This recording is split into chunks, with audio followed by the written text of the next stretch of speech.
أنا من عشاق الكنتاكي، وأكيد في حد زيي بيحب كنتاكي. جربت وصفات كتير ليها، ملقتش حاجة بتوصل لنفس الطعم، لغاية ما لقيت تتبيلة حلوة كده قلت أجربها. بصراحة طلعت بالظبط وقرمشة ما أقولكوش. شايفين شكلها؟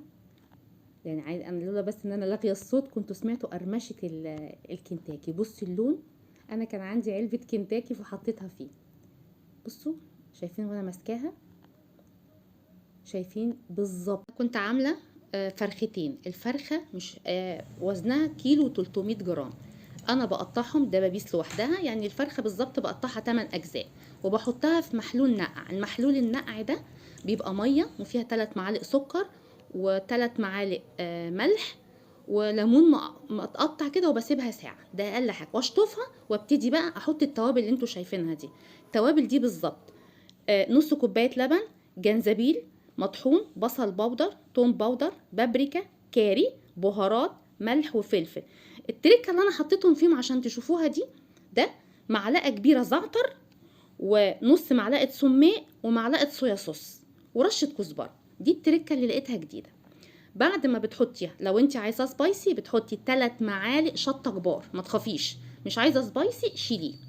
بعد ما بسيبهم في المحلول المنقوع دوت في التلاجة مش اقل من ساعتين، انا هنا كنت سايباهم يوم او يومين. بتجيبي نص كيلو دقيق وتحطي عليه معلقه نشا واحده كبيره، ونفس التوابل اللي انا قلتها لكم بتتحط عليها وتتقلب زي ما انتم شايفين. وابتدي اطلع قطعه قطعه من الفراخ. في نفس الوقت ده بكون حاطه الزيت، ازازتين زيت انا حطاهم في حله كبيره.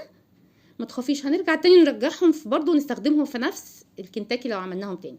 وامسك حته حته كده، انا مسكت واحده بدرتها وارجعها في نفس المحلول تشرب منه تاني، وفي نفس الوقت هو ساقع هيساعد يديكي طبقه حلوه ومقرمشه اكتر. وارجع احط طبعا تاني في نفس الدقيق. انا هكتب لكم المقادير برضو تاني، كل التوابل اللي انا استخدمتها. نرجع تاني زي ما انتم شايفين، هعمل كذا قطعه. لو لقيتي نفسك زي ما انا كده حصل ان انا في فرخه كبيره شويه بنغز الوراك، انا نسيت اعملها قبل التتبيله بس هي المفروض تتعمل مع التتبيله.